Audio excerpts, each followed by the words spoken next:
हजुरलाई स्वागत छ मेरो YouTube च्यानलमा। आज हामी AutoCAD-मा लाइन, पुली लाइन, सर्कल, आर्च कसरी युज गरिन्छ भन्ने कुरा सिकाउन गएको छु। AutoCAD-मा हामीले तीनवटा टुलबारहरू प्राय युज गर्छौं। एउटा ड्र टुलबार, मोडिफाई टुलबार र डाइमेन्सन टुलबार हुन्छ। यति तीनवटा टुलबारहरू AutoCAD-मा सबैभन्दा इम्पोर्टेन्ट टुलबारहरू हुन्।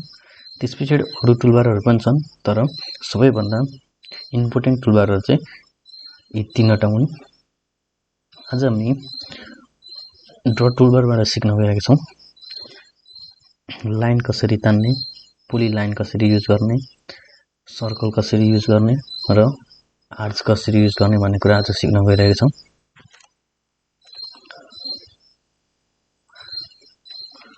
लाइन तान्नको लागि बेसिक लाइन तान्नको लागि डाइरेक्ट लाइनमा गएर ड्र गर्न सक्नुहुन्छ।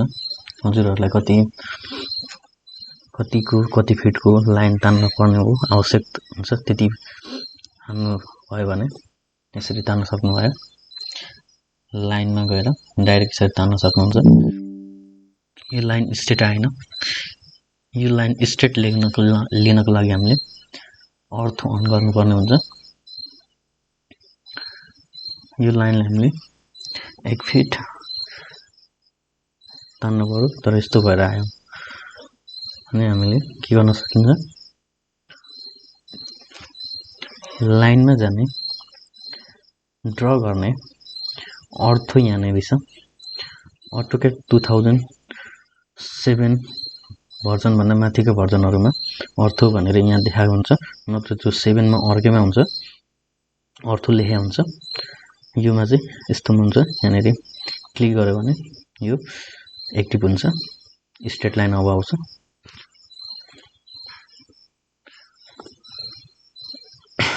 अथवा यहाँ क्लिक गरेर गर्नुहुन्छ भए पनि भयो, अथवा F8 हजुरहरुको ल्यापटपमा F8 हुन्छ, F8 थिच्नु भयो भने स्ट्रेट लाइन अर्थो अन अफ गर्नको लागि फेरि F8 थिच्ने, अन गर्नको लागि फेरि अफ गर्न पर्यो, फेरि F8 थिच्ने।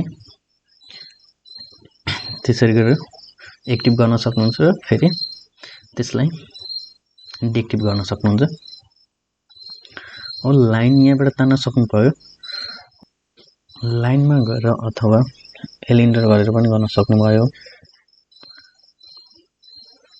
एल इन्टर गर्ने, ड्र गर्ने। हजुरहरुलाई कति फिट आवश्यक पर्छ, 10 फिट, 12 फिट, 1 फिट, 2 फिट कति आवश्यक पर्छ त्यति तान्न सक्नुहुन्छ। यसरी गरेर लाइन ड्र गर्न सकिन्छ। अब हामी जाउँ पुली लाइनमा। पुली लाइन भनेको चाहिँ हजुरहरुले कुनै पनि लाइनलाई चाहिँ कुनै ठाउँमा ब्रेक नगरिकन लिन पर्यो। यसरी तान्न पर्यो भने, कुनै ठाउँमा ब्रेक नभइकन तान्न पर्यो भने पुली लाइन लिँदाखेरि ठीक हुन्छ। पुली लाइन लिनको लागि यहाँनेर डाइरेक्ट गएर पनि लिन सक्नुभयो।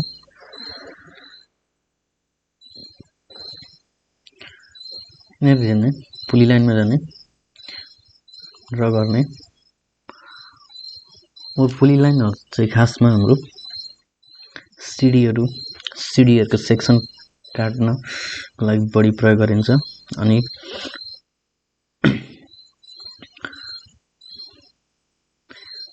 बिल्डिङको प्लिन्थ एरिया निकाल्नको लागि पनि प्रयोग गरिन्छ। अनि यसको प्रयोग हामीले ब्लुप्रिन्ट निकाल्नको लागि निकाल्दा पनि यसको प्रयोग गरेर हामीले राम्ररी स्क्वायर फिट निकाल्न सकिन्छ ब्लुप्रिन्टबाट। यसरी ड्र गर्न सकिन्छ।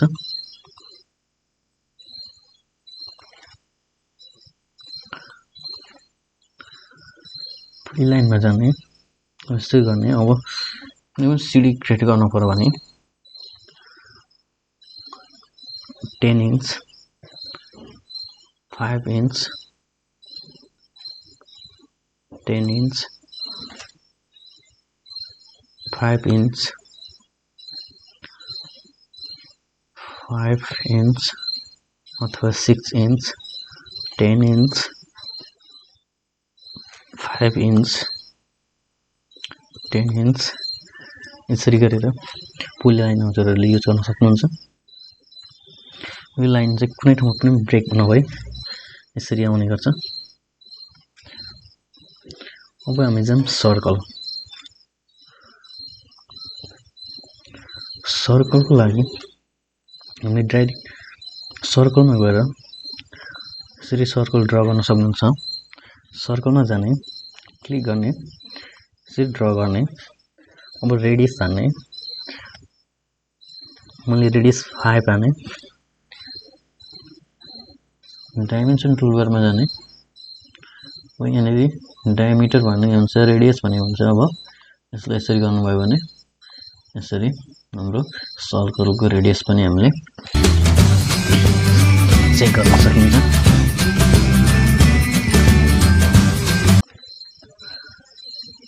अब कमान्ड लाइनबाट इन्टर गर्नुभयो भने हजुरको सर्कल एक्टिभ हुने गर्छ।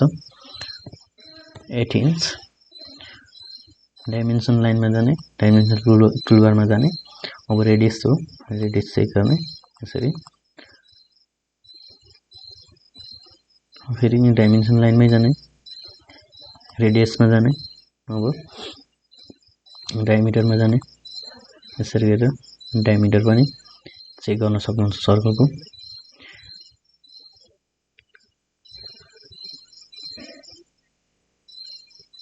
सर्कल हामीले यसरी युज गर्न सकिन्छ।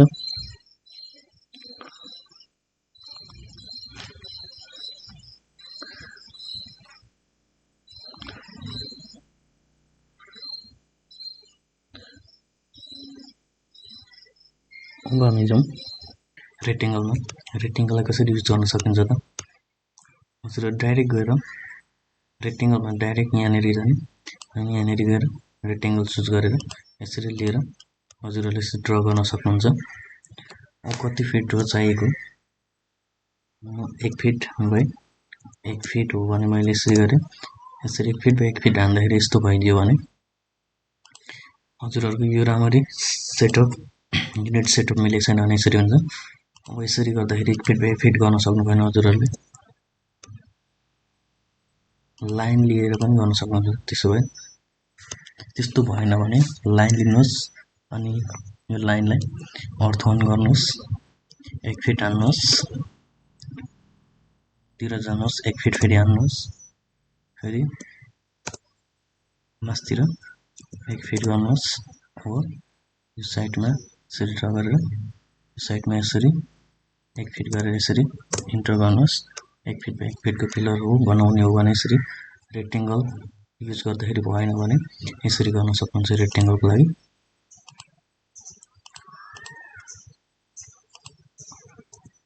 रेक्टेङ्गल ओपन गर्न अर्को तरिका छ।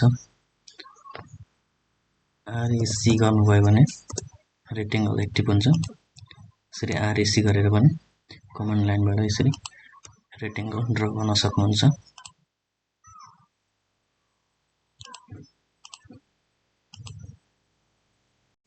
आर्चतिर, आर्च भनेको कस्तो ठाउँमा युज हुन्छ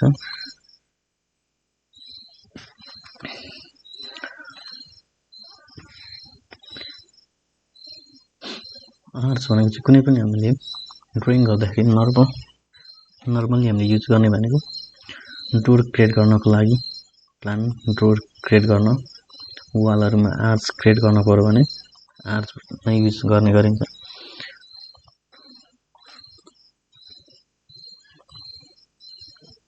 एक्जाम्पलको लागि यहाँनिर एउटा आर्च क्रिएट गर्नु पर्यो भने डाइरेक्ट आर्चमा जाने, यहाँनिर क्लिक गर्नुहोस् अनि यसरी क्लिक गरेर इजिली हजुरहरूले आर्च क्रिएट गर्न सक्नुहुन्छ।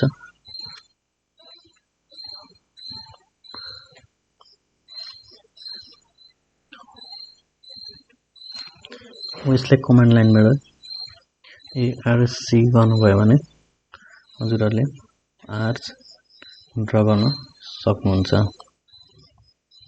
यसरी आर्चलाई हामीले यसरी ड्रा गर्न सकियो।